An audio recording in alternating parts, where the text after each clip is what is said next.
تسليما. السلام عليكم ورحمة الله وبركاته. الله أكبر الله أكبر الله أكبر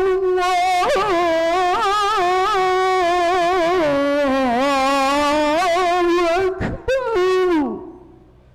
أشهد أن لا إله إلا الله.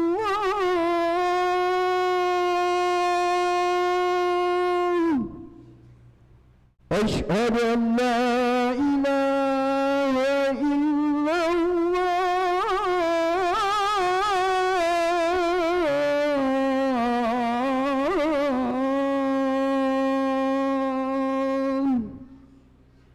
أشهد أن محمدا رسول الله.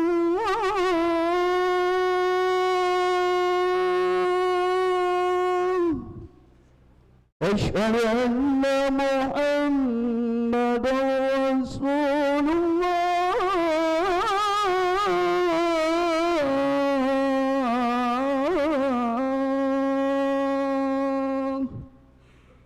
حي على الصلاة.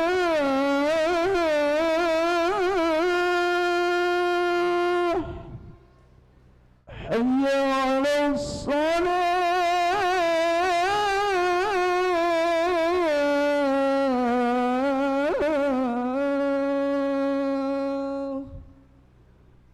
حي على الفلاح.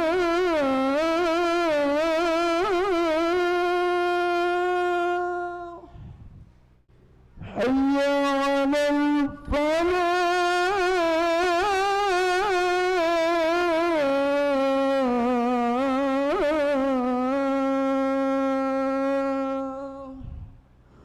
الله أكبر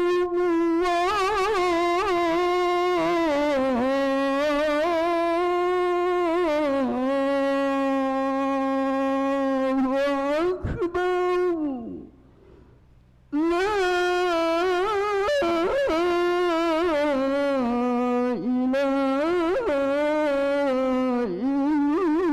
إلا الله.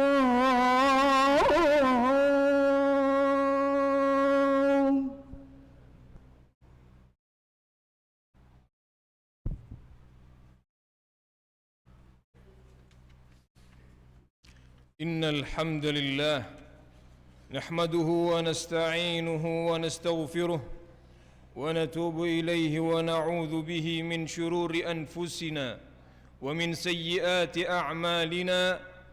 من يهده الله فلا مضل له ومن يضلله فلا هادي له.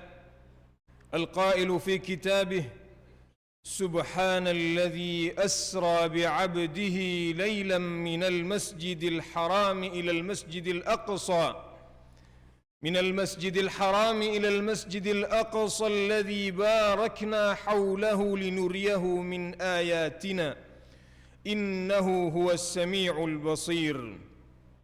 أشهد أن لا إله إلا الله وحده لا شريك له، وأشهد أن سيدنا ونبينا محمدًا عبده ورسوله وصفيه من خلقه وحبيبه. اللهم صل وسلم وأنعم وبارك على هذا النبي العربي الكريم وعلى آله وصحابته ومن تبعهم واهتدى بهديهم واستنى بسنتهم واختفى أثرهم إلى يوم الدين. أما بعد، فيا عباد الله، أوصيكم ونفسي بتقوى الله وطاعته لعلكم تفلحون. قال تعالى في كتابه العظيم: يا أيها الذين آمنوا اتقوا الله حق تقاته ولا تموتن إلا وأنتم مسلمون. Jamaah Jum'ah rahimakumullah. Pertama-tama, marilah kita panjatkan puji syukur kita kepada Allah Subhanahu wa taala, di mana atas berkat nikmat dan karunia-Nya pada siang hari ini kita bisa berkumpul menunaikan salat Jumat berjamaah di masjid yang barakah ini. Marilah kita menggunakan semua anggota badan kita untuk mensyukuri nikmat Allah Subhanahu wa taala dengan menggunakannya kepada hal-hal yang Allah ridhai dan menjauhkannya dari hal-hal yang Allah murkai. Yang kedua, semoga salawat serta salam senantiasa tercurah limpahkan kepada junjungan kita, kekasih kita, Nabi besar Muhammad sallallahu alaihi wasallam yang telah menghabiskan usianya demi untuk menyampaikan risalah Allah kepada umat ini hingga kita merasakan dakwah beliau hingga hari ini. Ibadallah, marilah kita senantiasa meningkatkan kualitas takwa dan iman kita, karena hamba yang beruntung adalah dia yang semakin dekat kepada ajalnya dan dia pun semakin dekat kepada Rabbnya. Dan serugi-ruginya hamba adalah dia yang semakin dekat kepada ajalnya namun tidak semakin dekat kepada Rabbnya, tidak semakin meningkat ketakwaannya, tidak semakin menebal keimanannya. Semoga Allah Subhanahu wa taala menjadikan kita orang yang semakin dekat kepada ajalnya, semakin baik amalannya, hingga Allah tutup usia ini dengan husnul khatimah. Amin ya rabbal alamin.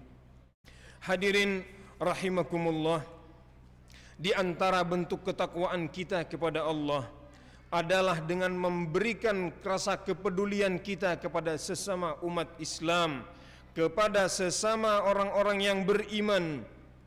Karena Allah Subhanahu wa taala telah memfirmankan dalam ayatnya, innamal mu'minuna ikhwah, sesungguhnya orang-orang yang beriman itu bersaudara. Artinya satu sama lain saling menguatkan, satu sama lain saling mempedulikan. Penderitaan sebagian adalah penderitaan yang lain, perjuangan sebagian adalah perjuangan yang lain, dan kesenangan sebagian adalah kesenangan yang lain. Dalam hadis Rasulullah sallallahu alaihi wasallam bersabda, al-mu'minu lil mu'min kal bunyan yashuddu ba'duhu ba'dha. Orang satu yang mukmin dengan orang mukmin yang lainnya bagaikan suatu bangunan yang satu sama lain saling menguatkan. Bahkan dalam hadis lain Rasulullah sallallahu alaihi wasallam bersabda, mathalul mu'minina fi tawaddihim wa ta'atufihim wa tarahumihim mathalul jasad idza ishtaka 'udwun tada'a sairul jasadi bis sahri wal humma. Perumpamaan orang-orang yang beriman dalam sikap saling mencintai di antara mereka, saling mengasihi dan saling menyayangi, ibarat satu tubuh. Jika satu anggota tubuh sakit, maka anggota tubuh yang lain ikut menderita dan susah tidur dan juga merasakan demam.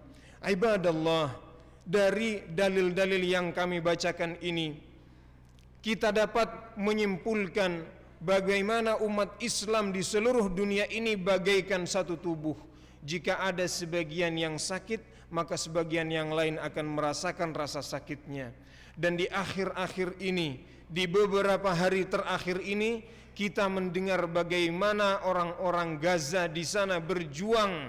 Mereka menyerang Israel, dan sebenarnya mereka bukanlah yang memulai, tetapi mereka itu sebagai respon bagi kezaliman Israel dan penindasan Israel kepada rakyat Palestina selama ini. Kita mengetahui bahwasanya dari semenjak tahun 49 Israel datang ke Palestina, kemudian mereka melakukan intimidasi, penjajahan yang luar biasa. Mereka tidak peduli apakah itu pejuang, apakah itu rakyat sipil, semuanya mereka serang. Oleh karena itu mereka tidak peduli, mereka hancurkan sekolah-sekolah. Bahkan kabarnya adalah mereka juga mengenai bom mereka itu salah satu rumah sakit Indonesia yang ada di Gaza sana. Oleh karena itu Israel itu begitu biadab.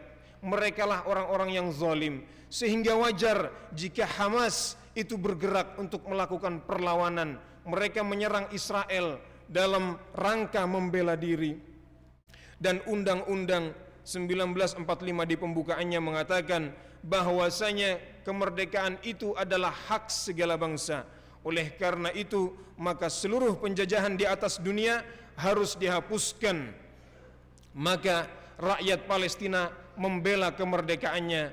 Mereka melemparkan rudal-rudal mereka kepada Israel untuk memerdekakan diri mereka. Dan sesungguhnya ibadallah, perjuangan mereka bukan perjuangan mereka sendirian.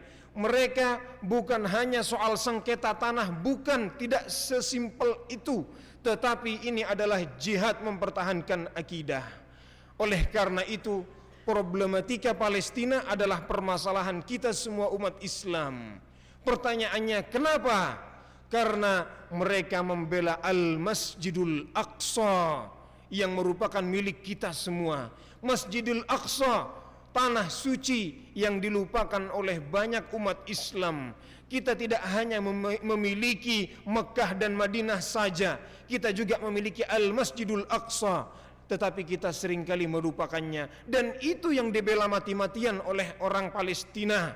Sebenarnya andai mereka ingin hidup aman, damai, sentosa sebagaimana kebanyakan orang di belahan bumi yang lain, termasuk kita umat Islam Indonesia, mudah saja. Tinggal mereka berkompromi dengan Israel.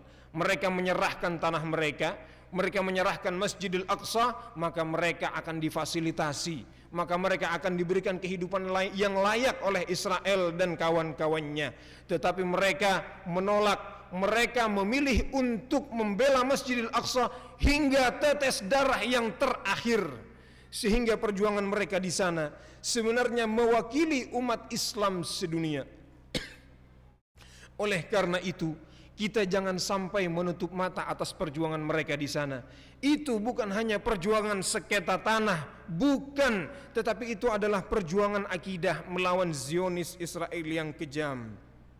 Dan sebenarnya kita orang Indonesia memiliki hutang budi kepada orang-orang Palestina, di mana pada tanggal 6 September tahun 1944 Syekh Muhammad Amin Al-Husaini selaku mufti Palestina, dia mengumumkan pengakuan Palestina terhadap kemerdekaan Indonesia. Dan ini pada tahun 44, artinya sebelum Indonesia mengumumkan kemerdekaannya, Palestina sudah mengakui kemerdekaan Indonesia. Walaupun takdir berkata 5 tahun kemudian Palestina lah yang dijajah oleh kaum biadab Israel. Sehingga kita dengan beralasan kemanusiaan saja sudah seharusnya membantu Palestina. Apalagi bukan hanya kemanusiaan, tetapi ini perjuangan akidah, di mana yang saya katakan tadi, mereka mewakili perjuangan umat Islam sedunia. Jamaah sekalian, marilah kita bayangkan, seandainya Masjidil Aqsa dirongrong, seandainya Masjidil Haram dirongrong oleh orang-orang kafir, mereka ingin merebut Masjidil Haram dari umat Islam, niscaya umat Islam sedunia akan mengecam, akan bergerak, akan berjihad. Tetapi pertanyaan besarnya adalah, kenapa mereka melakukan itu kepada Masjidil Aqsa kita diam? Kenapa? Padahal semuanya adalah milik kita, semuanya adalah tanah suci kita sama saja. Kita tahu bagaimana orang-orang Yahudi itu masuk ke Masjidil Aqsa, mereka melakukan ritual Yahudi di dalam Masjidil Aqsa. Mereka sama saja menginjak-injak harga diri umat Islam. Oleh karena itu, banyak di antara ulama mengatakan bahwasanya Masjidil Aqsa dan Palestina adalah barometer harga diri umat Islam. Kapan umat Islam berjaya di Palestina, maka disitulah kejayaan umat Islam. Kita lihat bagaimana di zamannya Salahuddin Al-Ayyubi, ketika dia memenangkan Masjidil Aqsa, Islam jaya. Umat Islam terangkat, seluruh mata di dunia memandang kepada umat Islam dengan pandangan penghormatan. Tetapi lihat bagaimana nasib Masjidil Aqsa saat ini, di mana dikotori dan dinajisi oleh orang-orang musyrik Yahudi. Mereka menginjak-injak harga diri umat Islam dan kita umat Islam selama Masjidil Aqsa dalam keadaan seperti itu, maka kita belum mendapatkan kemuliaan kita, maka kita masih diinjak-injak oleh kaum Yahudi. Pertanyaannya, apakah kita rela? Tentu kita tidak rela. Oleh karena itu, ibadallah, marilah kita memberikan kepedulian kita kepada perjuangan Palestina. Kita berjihad dengan harta kita, dengan doa kita. Perlu kita ketahui bahwasanya dari tahun 2017 itu kaum Israel kepada Masjidil Aqsa semakin membabi buta. Mereka semakin merasa berkuasa karena Presiden Amerika Donald Trump telah mengumumkan bahwasanya Yerusalem dijadikan ibu kota Israel. Ini sesuatu hal yang sangat menyakitkan. Harga diri kita sebagai umat Islam benar-benar dipertaruhkan. Oleh karena itu dalam hadis yang maknanya bahwasanya nanti umat Islam itu akan dicabik-cabik bagaikan makanan yang ada di satu nampan. Mereka merebut untuk mengambil makanan tersebut. Sahabat bertanya, "Wahai Rasulullah, apakah di saat itu jumlah kita sedikit?" Tidak, jumlah kalian banyak, tapi kalian bagaikan buih di lautan. Artinya satu sama lain sudah tidak peduli dengan keadaan umat Islam. Satu sama lain saling berperang, satu sama lain saling retak hubungannya. Oleh karena itu, ibadallah, pembelaan kita terhadap Palestina itu melebihi pembelaan kita dan kepedulian kita terhadap apa yang dialami oleh banyak umat Islam di dunia lainnya.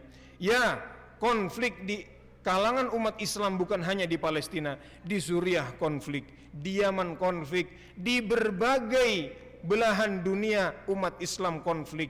Kenapa Palestina yang menjadikan tujuan kita? Karena di Palestina itulah terdapat Al-Masjidul Aqsa, kiblat pertama sebelum kemudian kiblat dipindah ke Ka'bah, tanah suci kita yang ketiga. Oleh karena itu Allah Subhanahu wa taala berfirman dalam kitabnya, Subhanalladzi asra bi'abdihi lailan minal masjidil harami ilal masjidil aqsa alladzi barakna haulah linuriyahu min ayatina innahu huwas samiul basir. Segala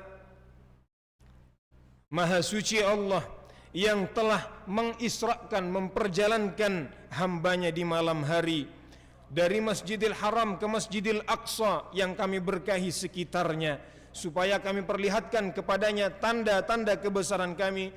Sesungguhnya ialah yang maha mendengar dan ialah yang maha melihat. Para ulama mengatakan, kenapa sih Nabi SAW dalam peristiwa Isra dan Mi'raj tidak langsung saja dari Masjidil Haram kepada Allah Subhanahu wa taala? Kenapa harus mampir terlebih dahulu ke Masjidil Aqsa? Sebagai isyarat bahwasanya di akhir zaman nanti Masjidil Aqsa akan dilupakan. Sehingga supaya Masjidil Aqsa tidak dilupakan, Allah perintahkan nabinya untuk mampir terlebih dahulu ke Masjidil Aqsa.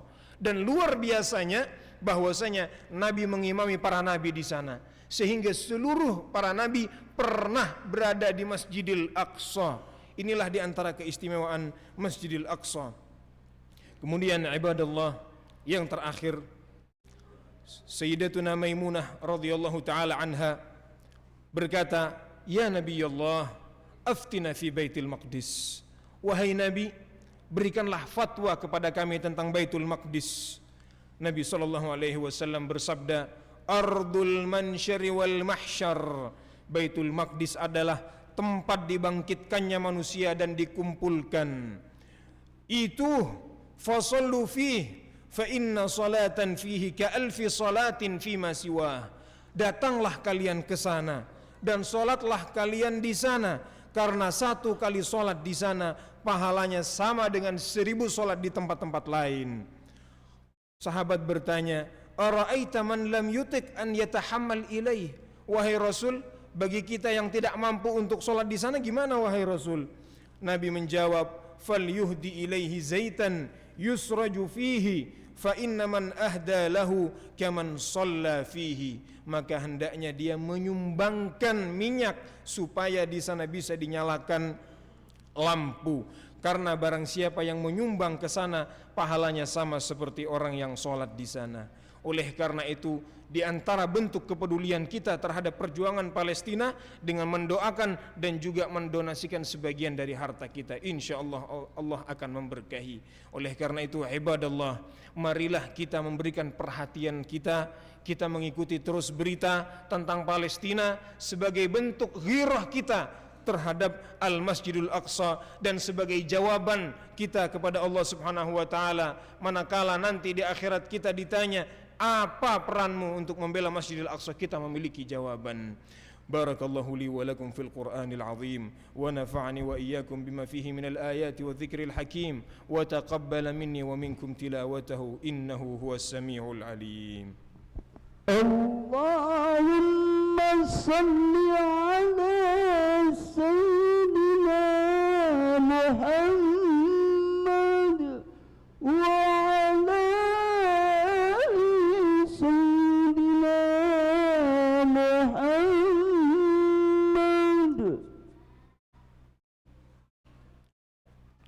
Alhamdulillahi ala ihsanih والشكر له على توفيقه وامتنانه أشهد أن لا إله إلا الله وحده لا شريك له وأشهد أن سيدنا ونبينا محمدا عبده ورسوله الداعي إلى رضوانه اللهم صل وسلم وأنعم وبارك وكرم ومجد وعظم على حبيبنا وسيدنا محمد وعلى آله وصحبه ومن تبعهم بإحسان إلى يوم الدين أما بعد فيا عباد الله اتقوا الله فقد قال تعالى يا أيها الذين آمنوا اتقوا الله وقولوا قولا سديدا يصلح لكم أعمالكم ويغفر لكم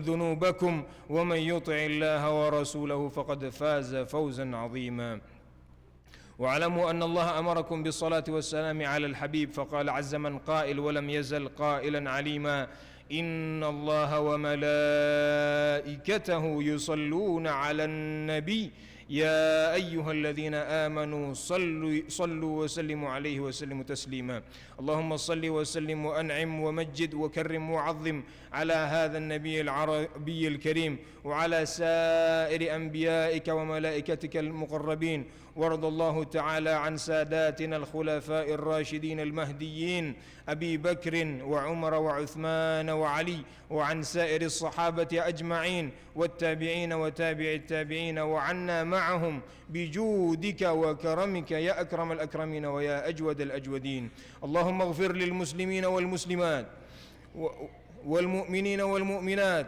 الأحياء منهم والأموات إنك سميع قريب مجيب الدعوات اللهم لا تدع لنا في مقامنا هذا ذنبا إلا غفرته ولا هما إلا فرجته ولا كربا إلا نفسته ولا دينا إلا قضيته ولا مريضا إلا شفيته ولا مبتلا إلا عافيته ولا حاجة لنا من حوائج الدنيا والآخرة هي لك رضا ولنا فيها صلاح إلا أعنتنا على قضائها ويسرتها برحمتك يا أرحم الراحمين ربنا هب لنا من أزواجنا وذرياتنا قرة أعين واجعلنا للمتقين إماما ربنا آتنا في الدنيا حسنة وفي الآخرة حسنة وقنا عذاب النار عباد الله إن الله يأمركم بالعدل والإحسان وإيتاء ذي القربى وينهى عن الفحشاء والمنكر والبغي يعظكم لعلكم تذكرون فلذكر الله أكبر أقيموا الصلاة